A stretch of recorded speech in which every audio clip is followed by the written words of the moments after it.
So for this tutorial video, I'm going to cover how to do the majority of the code for the disk mover exercise or challenge. The goal is to program your robot to collect all the disks from each category or for each column and then bring them back to the colored matching square. So as you can kind of see that the colors are kind of laid out in front of the squares. So all we have to do is make the robot go up, pick up the disk, bring it back, and repeat that 2 more times, and then move on over to the next column and repeat that process. Okay. So there's several different ways of doing it. I'm going to kind of cover first the most inefficient way, and I'll explain why that's inefficient. And then we'll go over how we can actually make it simpler, um, as well as more intuitive, so it's easier to understand the code and also kind of makes it a little bit nicer looking. Okay.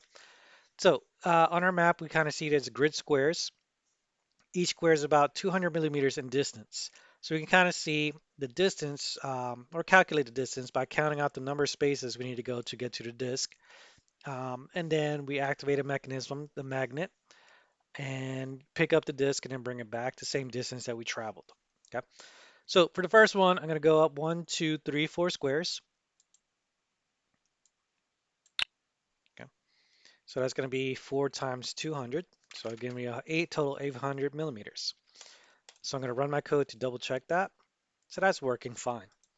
Once I'm on top of the disk, I'm going to go ahead and go to my magnet category, grab the energized magnet, and with it, there are two options, boost and drop. Pretty much boost is to pick up the component, and then drop is to let it go and bring it back, or to drop it where it's at.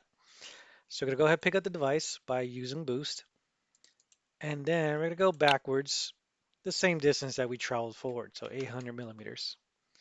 After that, then we're going to go ahead and tell the magnet to go ahead and drop the disk. So I'm going to reset my map and then run my code and see how that behaves. There we go. So you can see it pretty much picked up the disk and then brought it back. Now we can continue working with this code. So here will be for the second disk. So this was 800. That's 1000. This will be 1200. Okay. And then for the last one, it's another 400. So that's going to be a total of 1600 for the distance. Okay. So I'm going to run the code. And so far, everything looks fine. So it takes about 3 seconds on average for the first one, about 5 seconds for the second one, and then about 7 seconds for the third one. Yep. So this code works perfectly fine, but the issue is that, again, we had to do the other two. And so we can continue adding a whole bunch of code, but then we end up with probably a really, really large stack of code that would look something like this.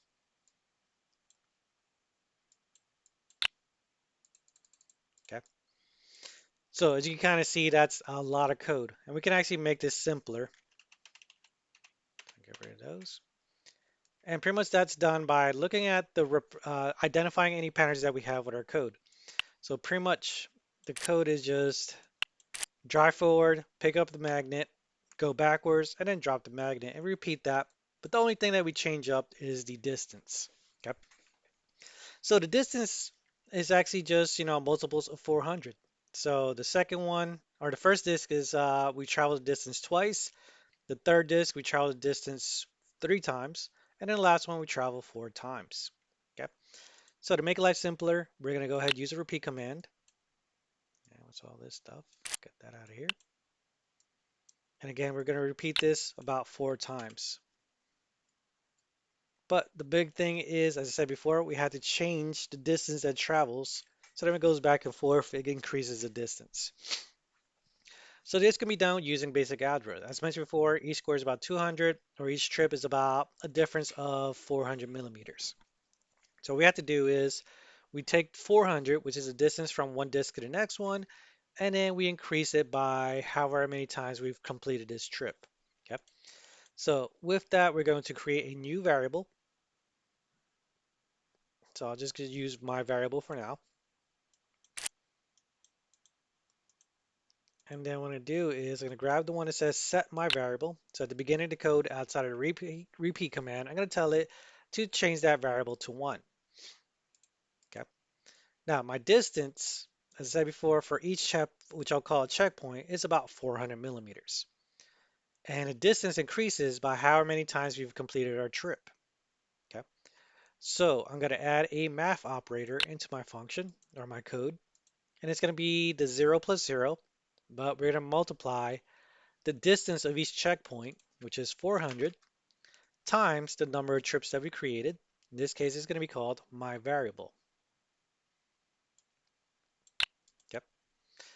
And I want the distance going forward to be the same going back. So I'm going to copy up this little section of code, put it down here. And now what we got to do now is we're going to make it so that every time we finish a trip, we're going to increase this number probably by 1. So every time we complete a trip, let's say the next one will be trip number 2, then the trip number 3, 4, and so on. So to do that, I'm going to grab the one block that says change my variable, and we're going to increase that by 1. Okay. So the first trip is going to be 400. Oh, grab my variable, put down the second number. So 400 times 1. So that's going to go here to the first distance. When it comes back, it changes my variable to 2. So now the second trip is going to be 400 times 2, which was 800, and then back. And it goes up to the next one, which was 1200, and then the last one was 1600. So let me go ahead and run the code and see how that works.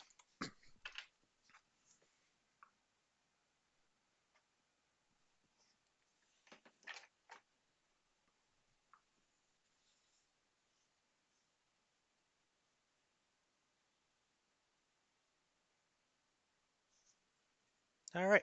So as you can see, the code works. The robot is able to complete all the trips, pick up all the disks. However, the only thing is, when I run the code, it kind of does a wasted step, that first one. So what we can actually do is we can actually kind of skip that. Okay. So again, the initial distance is 400, which is this first one. So that's 400 times 1. So what we can actually do is we can skip that one and then start off on step 2 or trip number 2. So we completely ignore the first one. So where it says set my variable, I'm going to start it off at 2. So now let's go ahead and run the code and see how that behaves. So as you can see there, it skipped the first one and just moves straight to the second one. It goes ahead and collects the 3 disks and then brings them all back to the square.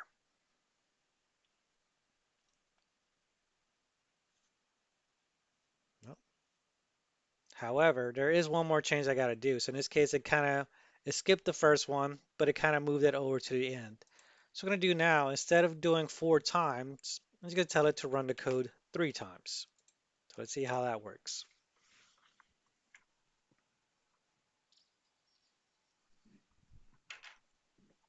So that's trip number 2, and then trip number 3.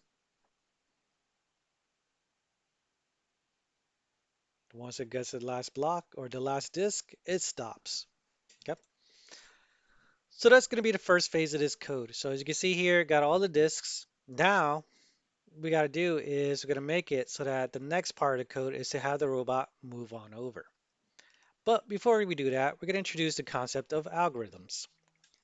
Algorithm is just a fancy way of calling it a set of instructions or a set of rules that needs to be followed. So kind of like if you play sports, you play basketball, for example, if your coach tells you to do a crossover, your coach doesn't need to explain every single step in that process. Okay, so crossover is you take the ball, pass it between your legs into your other hand, and then back and forth, or however many times that's necessary.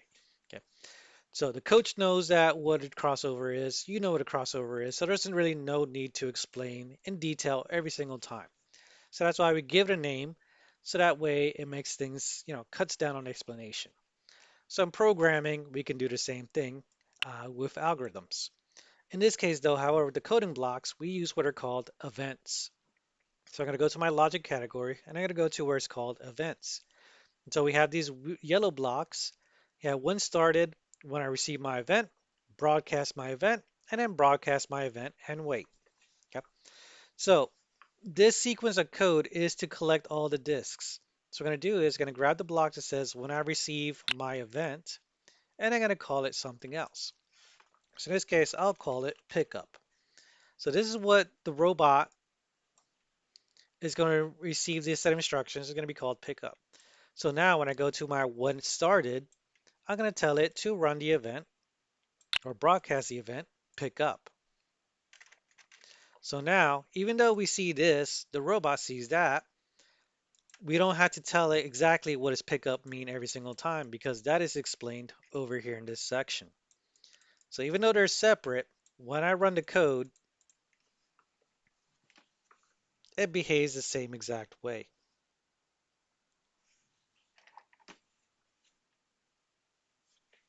All right.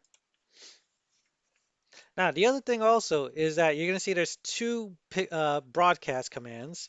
The way it works is the first one is called broadcast and wait. And pretty much what that does, it's going to tell the robot to complete this sequence of instructions before it does anything else. So complete everything before it moves on to the next block. So if I say turn right after I broadcast it, and unfortunately there's no way to kind of speed this process up. So we're going to have to let this run for a little bit.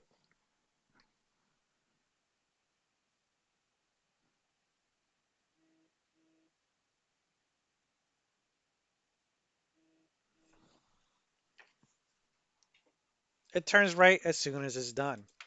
On the other hand, if I just use broadcast and then turn right, they're going to run both commands at the same time. So as a result, you get some kind of an issue or a bug where it kind of conflicts. It doesn't know which one to do, so it runs them both at the same time. But because turn right's the one afterwards, that ends up being the more dominant command. So that's why you want to make sure that you use broadcast and wait so that it does whatever's in this command before moving on. Okay. So we know that pickup is working fine. So I'm going to set that to the side for now and then move on to the second part, which is again, making the robot move over to the side. So that one's very, very simple. This is kind of like a day one exercise type of thing. So what we need to do is we need to make the robot rotate 90 degrees, go 1, 2, 3, 4 squares over, and then rotate to the left 90 degrees. So I'm going to grab that block, drive forward. I said 1, 2, 3, 4, so that's going to be 800 millimeters. And then we turn left 90 degrees. So now I'm going to run that code to check to make sure it works. So it rotates, drives forward, and then rotates back. So now we have this set of instructions all ready to go. And to make life simpler, I'm going to convert that into an algorithm as well. So I'm going to call this one, call a new event. I'll call it slide over or move over, whichever. It doesn't really matter. You could call it Bob. You can call it tacos. You can call it alligators. You can call them anything you want. Okay. So there we go. So this is the event to make it move over to the next square. All that's left to do now is to go ahead and combine the two. So I'm going to go ahead, broadcast, pick up, and wait. And then I'm going to go ahead, broadcast, slide over, and wait, and then see how that works.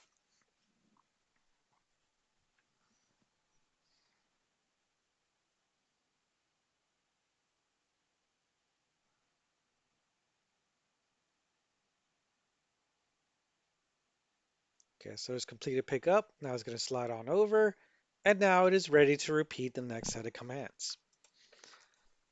So pretty much at this point, it's just a matter of repeating certain blocks or certain blocks of code. And so it's up to you to kind of figure out how you're going to go about completing it. Now, the one thing is though, once you get to the later stages,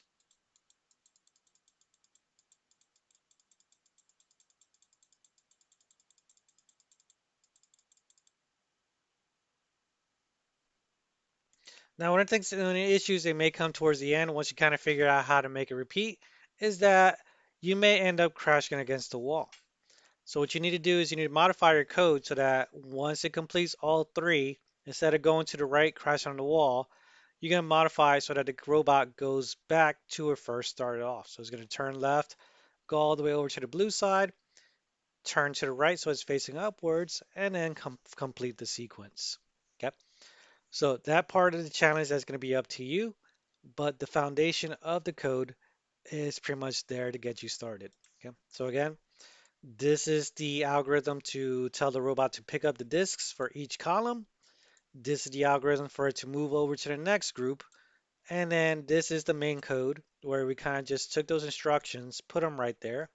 And so you got to figure out how to get it to complete the remaining two columns and then go back to where it started. Okay. Once you are done, you figured out how to do the code, you're going to click on share, fill out the information, download the file, take a screenshot of your code, and then submit that into the Google Classroom assignment called Disk Mover.